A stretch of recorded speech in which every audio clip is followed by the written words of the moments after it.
Welcome back to M.O.R.T.E.M channel, where real crime stories are told in full detail.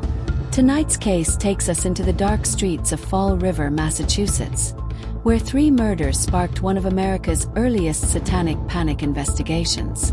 This is a story of ritual killing accusations, missing bodies, cult rumors, and a man who still insists he is innocent. Stay with us, because the deeper this case goes, the more disturbing it becomes. Fall River, Massachusetts. Factories were shutting down. Jobs were disappearing. Entire neighborhoods were falling into poverty. Drug use surged. Crime increased. Pleasant Street became known as the center of prostitution in the city.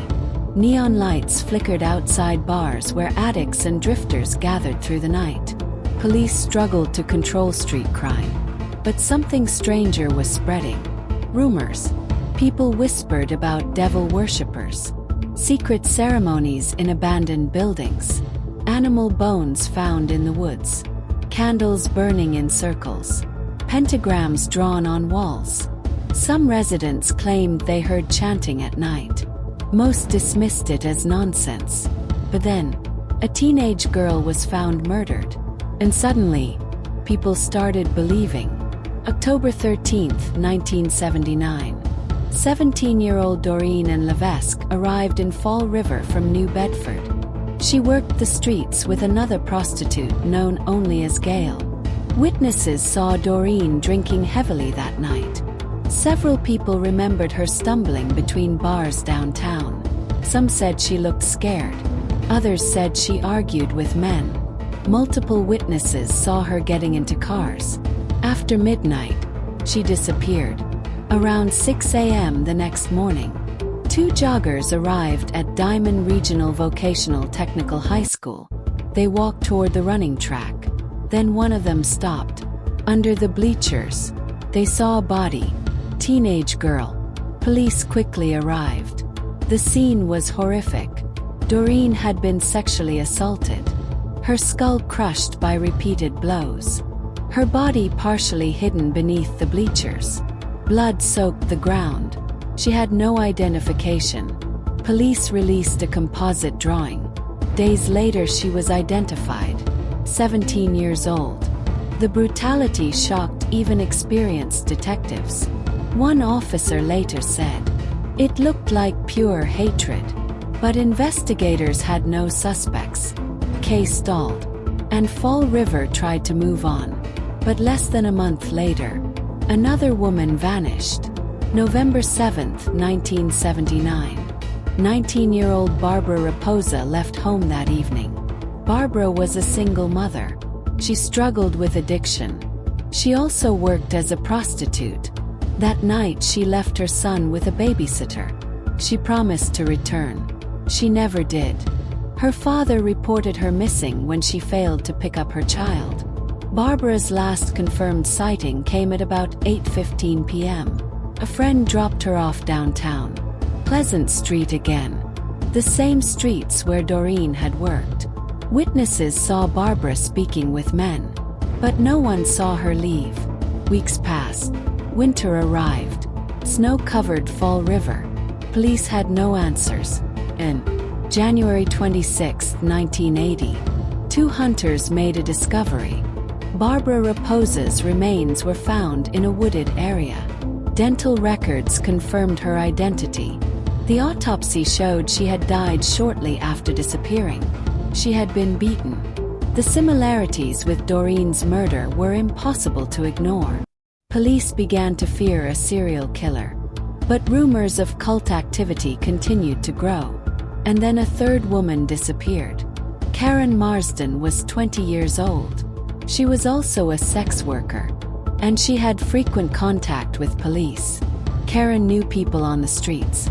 She heard rumors. Some detectives believed she might know who killed Doreen. On February 8, 1980, police questioned Karen. They wanted names, suspects, witnesses. Karen refused to talk. She rejected witness protection. She told police to drop her off at a church. It was the last confirmed time she was seen alive. Karen never returned home. Her grandmother reported her missing. 2 months later, April 13, 1980, partial remains were discovered in Westport. Only fragments of skull were recovered. Her body has never been found. Now Fall River had 3 murdered women, and the city was terrified. Police began hearing stories. Witnesses described secret meetings, strange ceremonies, black candles, pentagrams. Names began circulating. One name appeared again and again: Carl Drew. Drew was a long-haired drifter who lived in Fall River.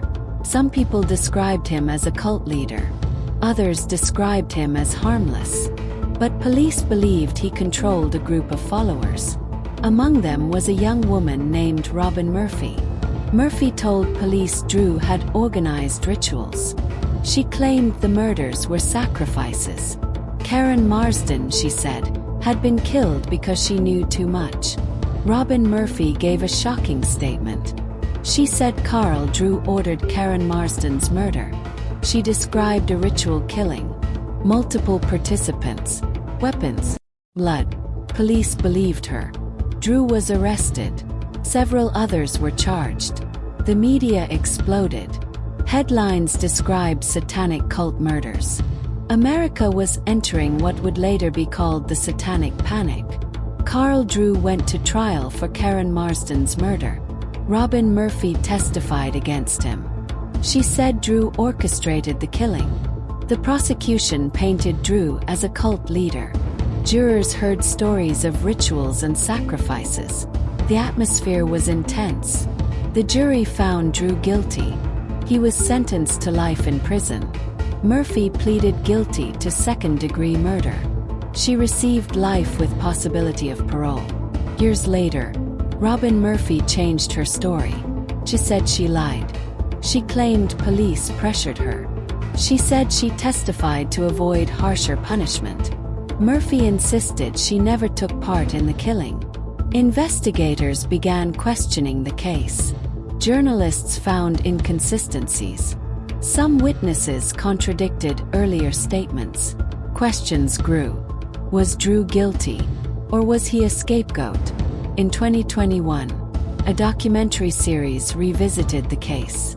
Investigators interviewed witnesses again. Some claimed the cult never existed. Others insisted Drew was dangerous. The series revealed investigative mistakes, lost evidence, conflicting testimonies, but no definitive answers. Carl Drew remains in prison, still claiming innocence. 3 murders, 1 unsolved, 1 disputed, 1 body never recovered. Even today, Fall River still remembers. And the biggest question remains: was there really a cult?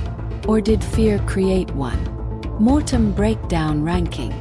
Motive: alleged ritual killing tied to cult influence and witness elimination claims. 7 out of 10. Psychology: strong manipulation dynamics with followers allegedly controlled by dominant cult personality. 8 out of 10.